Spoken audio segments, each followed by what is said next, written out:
नमस्कार विद्यार्थियों, स्वागत है आपका एक और नई क्लास में। तो आज राजस्थान जीके मॉडल पेपर 8 में आपका स्वागत है। तो पिछले हमने 7 मॉडल पेपर किए थे, तो आज हमारा 8वां मॉडल पेपर है। तो चलिए, जो राजस्थान के जीके में मोस्ट इंपोर्टेंट क्वेश्चन है उसी की हमारी क्लास है। तो चलिए, बिना कोई देरी किए डेली की तरह हम आज की क्लास को स्टार्ट करते हैं।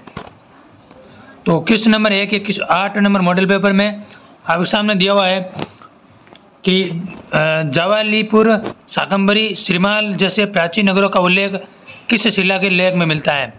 यानी जो जावालीपुर है, शाकंभरी, श्रीमाल है, ऐसे प्राचीन नगरों का उल्लेख है जो कौन से शिलालेख में मिलता है। 4 ऑप्शन है। पहला ऑप्शन आमेर शिलालेख, चीर शिलालेख, बिजोलिया शिलालेख या श्रृंगी कृषि शिलालेख, श्रृंगी ऋषि शिलालेख सॉरी। तो बताइए, जावालीपुर और शाकंभरी जैसे प्राचीन नगरों का उल्लेख है जो कौन से शिलालेख में मिलता है।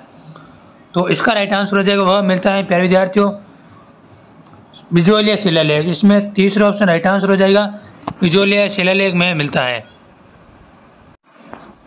चलिए अगला प्रश्न देखते हैं, क्वेश्चन नंबर 2 कि कोट डिगी सभ्यता का संबंध रहा है। तो कोट डिगी सभ्यता का संबंध किससे रहा है? हड़प्पा पूर्व की सभ्यता से, या चीन की सभ्यता से, मिस्र की सभ्यता से, या सुमेरिया की सभ्यता से। तो देखो, कोट डिगी सभ्यता है प्यारे विद्यार्थियों, तो इसका संबंध है जो वह रहा था हड़प्पा पूर्व सभ्यता से। ये ऑप्शन इसमें राइट आंसर है। जो हड़प्पा पूर्व की सभ्यता है उससे कोट डिगी की सभ्यता की संबंध रहा था। चलिए अगला प्रश्न देखते हैं, क्वेश्चन नंबर 3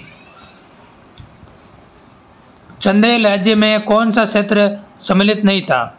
चंदेल राज्य में कौन सा क्षेत्र है जो सम्मिलित नहीं था? बुंदेलखंड, जिजाक, भुक्ति, महोबा या बरेली।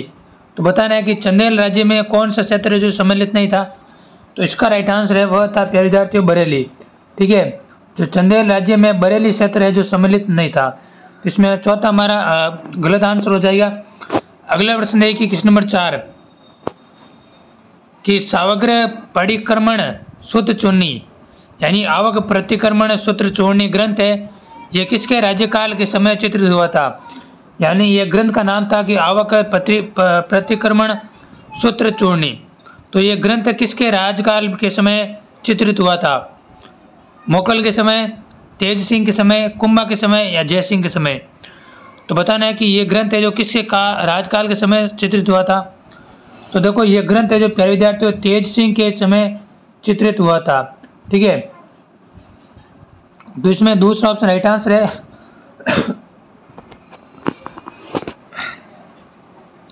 चलिए अगला प्रश्न देखते हैं, क्वेश्चन नंबर 5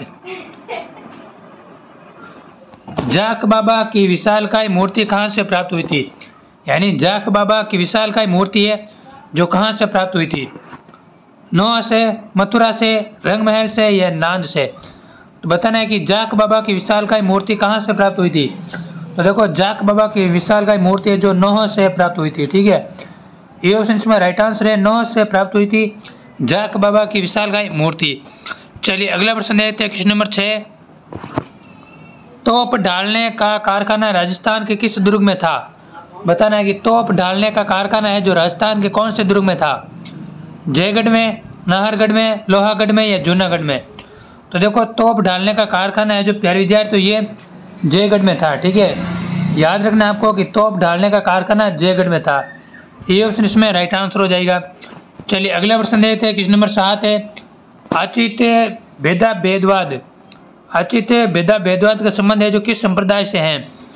जैतनी संप्रदाय, निम्बार्क संप्रदाय, परनामी संप्रदाय या लालदासी संप्रदाय।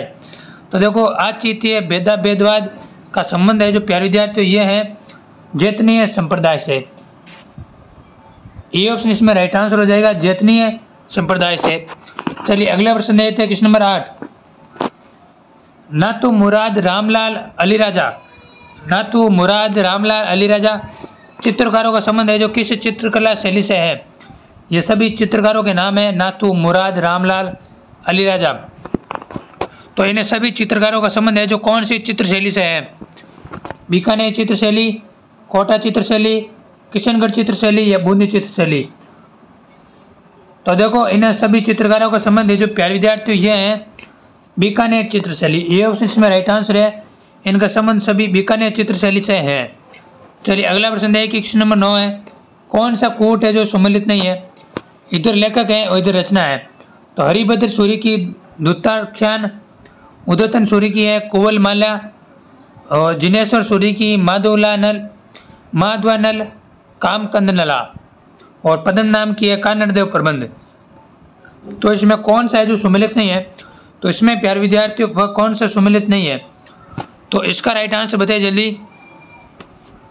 तो इसका राइट आंसर है वह है कि जिनेश्वर सूरी की है माधवानल कामकंदला। इसमें सी ऑप्शन इसमें हमारा सम्मिलित नहीं है। चलिए अगला प्रश्न देखते हैं, क्वेश्चन नंबर 10 है, बूढ़ी तीज मनाई जाती है। तो बूढ़ी तीज कब मनाई जाती है? जल्दी बताइए कमेंट बॉक्स में। तो देखो बूढ़ी तीज पूछ ले आपको, तो भाद्रपद कृष्ण तृतीयन को बूढ़ी तीज मनाई जाती है। ये ऑप्शन इसमें राइट आंसर जाएगा। चलिए अगला प्रश्न देखते हैं, क्वेश्चन नंबर 11 कि कौन सा कोड है जो सम्मिलित नहीं है? इधर लेखक हो जाएगा, इधर रचना हो जाएगी। तो अवनींद्रनाथ ठाकुर जो बाप्पा द्वितीय हो जाएगा, जिनेंद्र लाल राय हो जाएगा राजस्थान का भीष्म, ज्योतिन्द्र नाथ हो जाएगा चित्तौड़ पर आक्रमण, और बंकिम चंद्र हो जाएगा राज सिंह। तो इसमें बताना आपको कि कौन सा सम्मिलित नहीं है, जल्दी बताइए कमेंट बॉक्स में। तो इसका राइट आंसर हो जाएगा वह है कि द्विजेंद्र लाल राय है जो राजस्थान का भीष्म। तो राजस्थान का भीष्म है जो द्विजेंद्र लाल राय को नहीं कहा जाता, ठीक है। तो इसमें दूसरा हमारा गलत हो जाएगा। चलिए अगला प्रश्न देखते हैं, क्वेश्चन नंबर 12 है, बिंदिरी कहाँ का प्रमुख लोक नृत्य है? तो देखो बिंदिरी है जो प्यारे विद्यार्थियों ये है झालावाड़ का प्रमुख लोक नृत्य है, ठीक है। बिंदिरी पूछ ले आपको, तो बिंदिरी झालावाड़ का प्रमुख लोक नृत्य है। डी ऑप्शन इसमें राइट आंसर हो जाएगा। अगला प्रश्न है कि क्वेश्चन नंबर 13 कि डूंगरपुर प्रजामंडल की स्थापना किसने की थी? तो देखो डूंगरपुर प्रजामंडल की स्थापना भोगीलाल पांड्या ने की थी इसमें, ठीक है। सी ऑप्शन राइट आंसर है, भोगीलाल पांड्या ने डूंगरपुर प्रजामंडल की स्थापना की थी। चलिए अगला प्रश्न देखते हैं, क्वेश्चन नंबर 14 कि बिजोलिया में तलवार लाग नाम से नई लागत किसने लगाई थी? बताइए जल्दी कि बिजोलिया में तलवार लाग नाम से नई लागत किसने लगवाई थी? प्रति सिंह ने, किशन सिंह ने, केसरी सिंह ने, या स्वरूप सिंह ने? तो देखो बिजोलिया में तलवार लाग से नामक नई लागत है जो प्यारे विद्यार्थियों वह लगवाई थी प्रति सिंह ने, ठीक है। ये ऑप्शन इसमें राइट आंसर है, प्रति सिंह ने लगवाई थी। चलिए अगला प्रश्न देखते हैं, क्वेश्चन नंबर 15 कोसिया क्या था? बताइए कोसिया क्या था? पंचपदरा का नमक, राजसौकर का नाम, दूरी नापने की इकाई, आभूषण का नाम।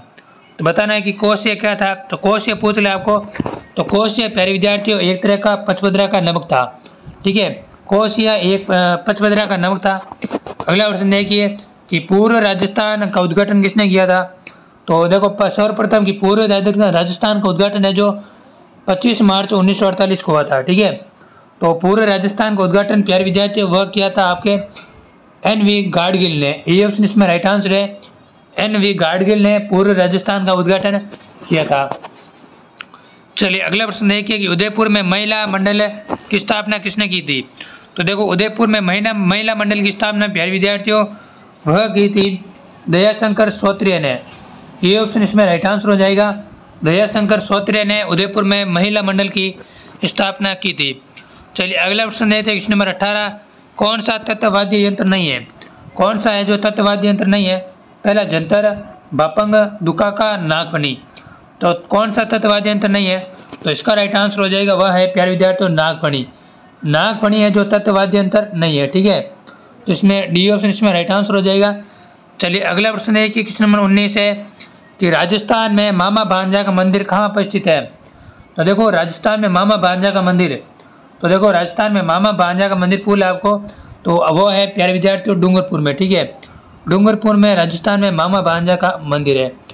चलिए अगला प्रश्न देखते हैं, क्वेश्चन नंबर 20 है कि आज़ादी के पूर्व नॉन सैल्यूट स्टेट ठिकाने कौन कौन से थे? तो बताइए आज़ादी से पहले नॉन सैल्यूट स्टेट ठिकाने कौन से थे? लावा, कुशलगढ़, नीमराना, ये उपयुक्त सभी।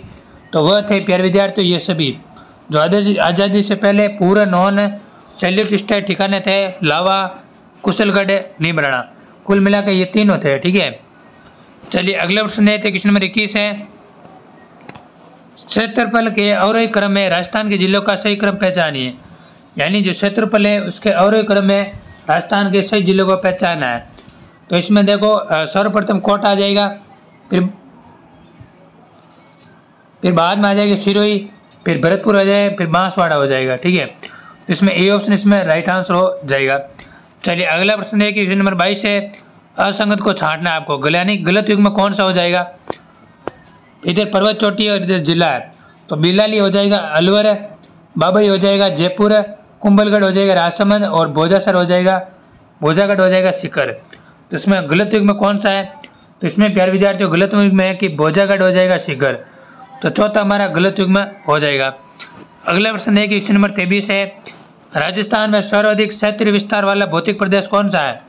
तो देखो राजस्थान में सर्वाधिक भौतिक क्षेत्रीय विस्तार वाला भौतिक प्रदेश पूछ लिया आपको, तो वह है प्यारे विद्यार्थियों मरुस्थली। मरुस्थली है जो सर्वाधिक क्षेत्रीय विस्तार वाला भौतिक प्रदेश है, जो जैसलमेर बाड़मेर साइड है।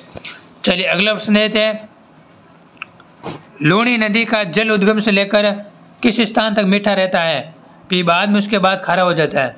यानी लूणी नदी का जल है जो उद्गम से लेकर कौन से स्थान तक मीठा रहता है, फिर बाद में खारा हो जाता है, तो वह हो जाएगा बालोतरा।